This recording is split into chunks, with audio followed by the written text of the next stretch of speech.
So also they will do the opposite of the awliya of shaitan. But the awliya of Satan, they are very, very real. And the war is really between them and, I wish we could say, us, the awliya of Allah. That's where the battle takes place. So they will present themselves in all kinds of different ways. And the false shaykh, we need to talk about him a little bit. And you ask questions about that. But the false shaykh, at his worst, is definitely one of the awliya of shaitan. And he's one of the biggest ones of all. He's one of the waylayers of the believers on the highest path there is. Okay, so we talked then about the fraudulent shaykh. And we mentioned there the dangers of the fraudulent shaykh. And we mentioned there also the dangers of the false teacher, false scholar, the abusive scholar, the one who doesn't practice what he preaches. He tells you all these great things, but he doesn't do it himself. He's maybe a munafiq, and if he is, may God cure him, but he's a big problem. And the trauma that comes from him is second to the trauma that comes from the false shaykh. And then you have the false or hypocritical Quran reciter. So we talked about that. But what are the signs of the false shaykh? So yesterday we talked about that in the questions and answers, and I don't want to repeat that. But one of the questions that came up is, are there different types of them, false shaykhs? So this has to be answered. And in fact, this would apply to everything else. It would apply to the scholar, and it would apply also to the Quran reciter. And this is very important because we do have to acknowledge that they also have different degrees. Some of them are horrific. Some of them are absolutely horrific. And they are awliya shaitan. And some of them are not so bad, but they're not the real thing. So they have different degrees. Just like if we look at scholars, some of them can be really hypocritical and really contradict in their behavior everything they talk about. But then there's some that are not that bad, but they're not that good either. So you have different degrees. And with Quran reciters, it would be like that as well. So this is also very important, that they have different degrees. And they're not all the same. Now, nevertheless, the path is to come to God. And in coming to God, the path is to become real. And it means also to become 100% you.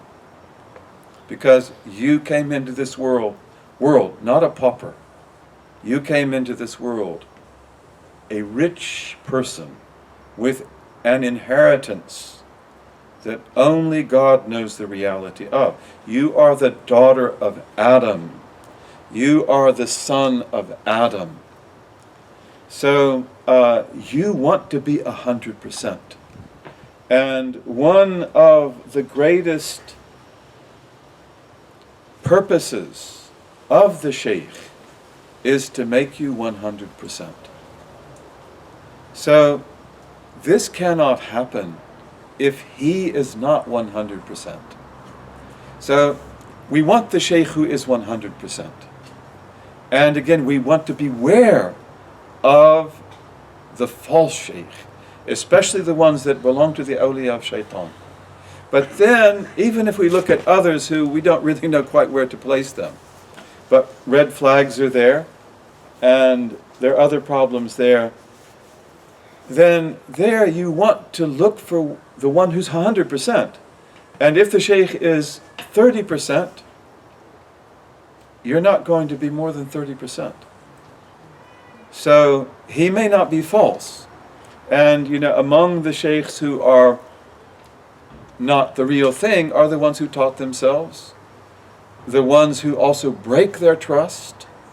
And hope to talk about this at some time, that we have this thing called silsila, the chain of transmission, which is extremely important. And alhamdulillah, we as Qadiris have an amazing silsila going back to al-Hasan al-Basri. And we have another one going back to Imam al-Hasan himself, to Imam Ali. But that silsila is of no value if I cut it. Okay? And if I cut it, I hope I wouldn't be a false pretender. But nevertheless, I'm not 100% at all. And probably I will crash. And you see this happen to many sheikhs, they crash. They crash. Sometimes they never really had a silsila. But sometimes they cut their silsila they had. And how do we do that? Well, we do that, first of all, by not honoring its principles, by betraying it. Because the silsila is khidmah and mahabba and adab. That's what it's all about. So what if I use the silsila to be makhdum, and to be beloved, but not really to love. So I cut the silsila. I have betrayed it. So the silsila doesn't empower you if you don't take its power. And this would be another place where Satan is there to get you to make a very ugly truce. Right? Like, why don't we just make you such and such? And you're actually not. So you have to be true to the silsila. And then there's another way that we can cut the silsila as well. Well, I mean, I and most of you, or many of you, are followers of Shaykh Abd-Allah al-Jilani. I love him with a love which is insane. Truly, I love him, I love him, I love him. Do I love the other awliya also? What about As-Suhrawardi? What about al-Rifa'i? What about al-Dasuqi? What about al-Badawi? What about al-Shadhili? What about Ibn Ata'illah al-Sakandari? What about al-Imam al-Haddad and the Ba'alawis? Because we have lots of turuq and we have lots of sheikhs. So you must love them also. And if you begin to disparage them, even in your heart, you're gnawing away at your own silsila.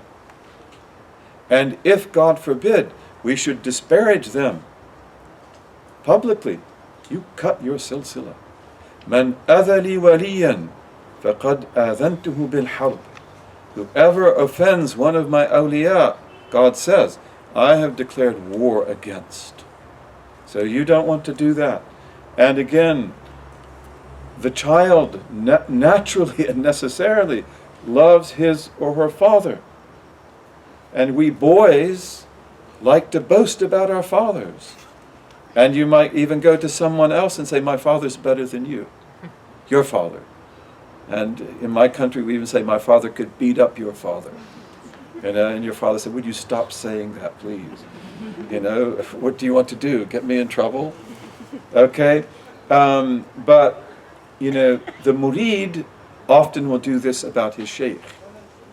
That my shaykh is the best of them all. My shaykh is better than your shaykh.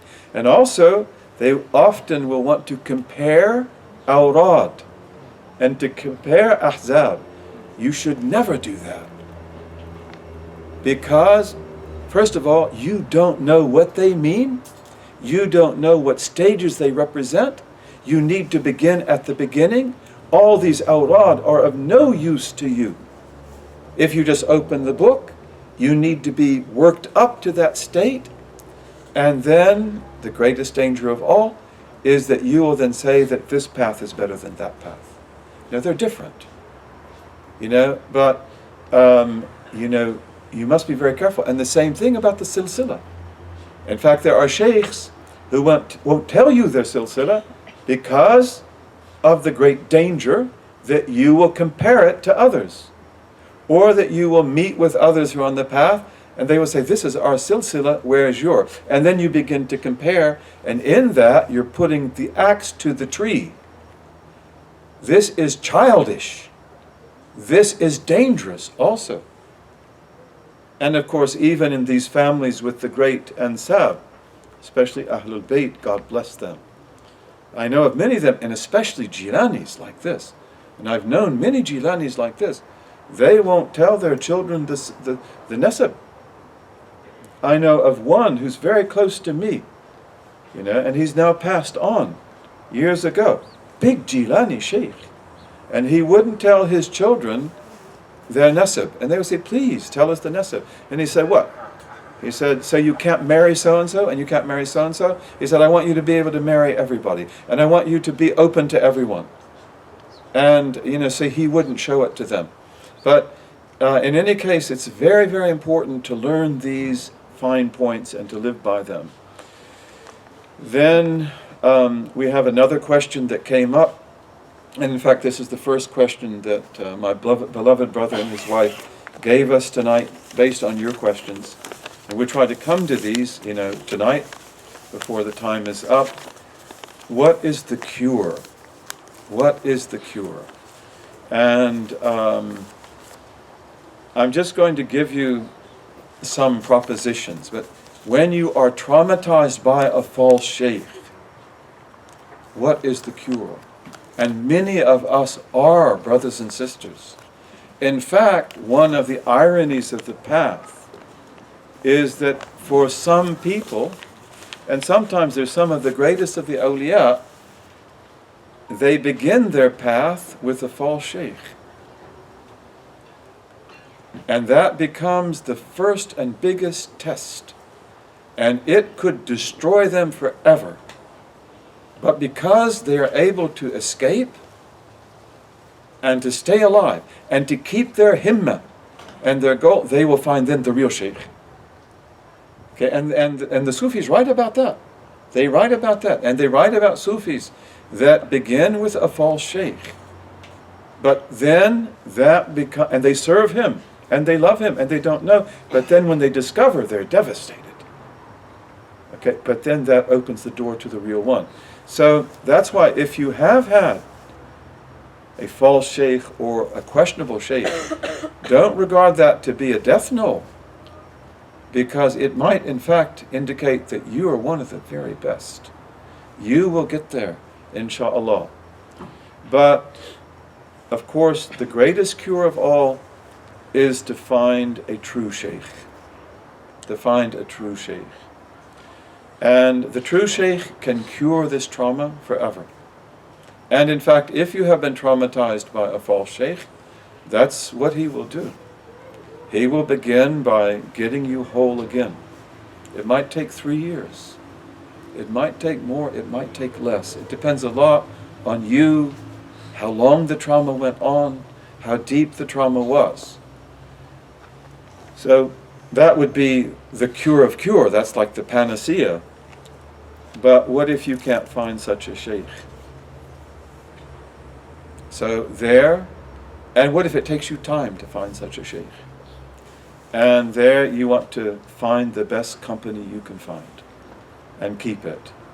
And you want to look for the believers, the ones you believe in, the ones you can trust, the ones who are not going to use you and abuse you and misuse you, and keep their company. And they're a healing, they're a therapy as well. Don't fixate on that experience. Don't fixate on that false shaykh. Just leave him. Now you may have to warn people about him, but don't fixate on him. And don't try to destroy him. If you can pray for him, that would be beautiful. You may not be able to do that because he hurt you bad, and often he hurt other people as well. And that might be the thing that makes it really difficult for you to forgive and forget. But you want to move on. You don't want to remain attached to him, even in the negative sense of remembering how horrible he was and how horrible he may continue to be. Because often they continue to destroy people right and left. And it can be extremely discouraging. But don't fixate on him, and don't try to destroy him. and just set out to find the path, set out to find the real thing.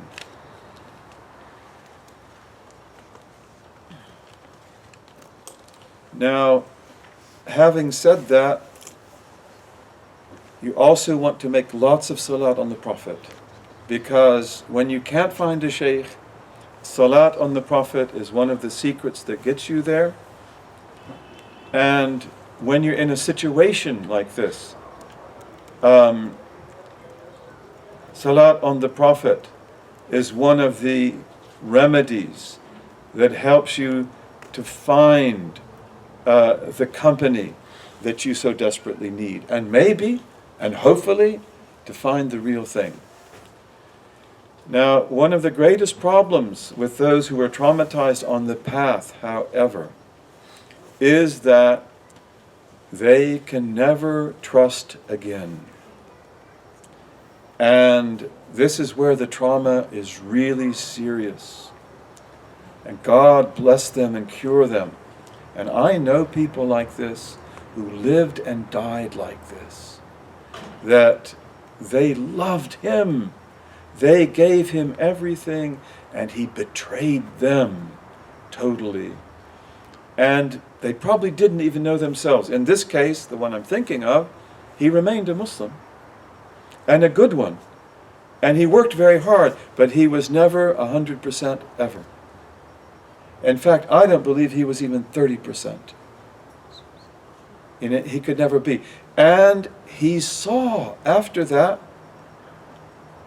at least half a dozen real sheikhs. But he couldn't take the hand of any of them. He loved them, he visited them, he asked for their dua, but he could not submit to them. He could not trust them. And one of the rules of the path, one of the qawa'id of the path, is that if you don't submit to someone in particular who deserves that, who's worthy of that, meaning a real shaykh, no one will benefit from you, and you won't benefit from anyone. This is one of the qawa'id of the path, that in order for me to benefit from others, I need to be in submission to my master. Of course, I have to find my master. And what a blessing when you do. God, you can thank. You're just filled with thankfulness for the rest of your life. I've got him. I've got him. And he will never let you down. Bi-idhnillahi ta'ala. But the problem is that the person who's been burned and burned bad, they may never trust again.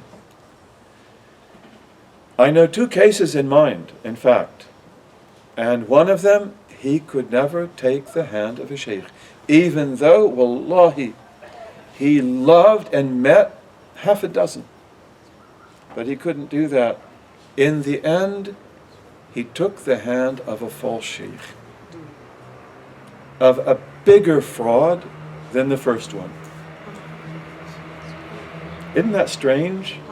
But then isn't that a pattern? That people who are abused end up getting abused again, psychologically probably, because they want to bring closure to that. They think that this time I'll do it right, or this time it won't happen, and it does happen again. And in fact, in his case, he took the hand of a false sheikh. I was so sad. And I was angry with him, in fact. Because I said, I said in my heart, you never took the hands of these real ones. We offered them to you. And then you take the hands of this fool. I'm talking to myself. And then he died. He didn't last with that sheikh very long. I think the sheikh gave him adhkar that killed him, actually. Because the sheikh knew nothing. He was a fraud, a big fraud. And, so he died. And I was told by another sheikh that he died as a mercy to God. And that he died as a shaheed.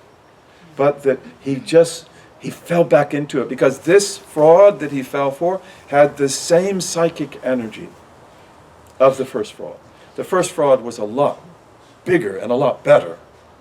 But that same psychic energy was there, and he fell for it, and God just took his life. But he could have been so much, and he did so much, but he never was more than 30%. And I know another case of a man who again was traumatized. And this is one of the most beautiful people I've ever known. And he's one of the greatest I've ever known. Great scholar, great energy. But again, he could never take the hand of a sheikh after that. Even though he will say, so-and-so is my sheikh, so-and-so is my sheikh, so-and-so is my sheikh. But I know they weren't. Because I know him, and he never submitted to them. And he took people as sheikhs also who are beautiful people, but they're not sheikhs. And, so again, it's like he could just never trust again. And there are many people like that, brothers and sisters. May God guide them and have mercy on them. So this is a very important topic. It's a very dark, an unhappy topic. We don't like to talk about it, but we have to. And,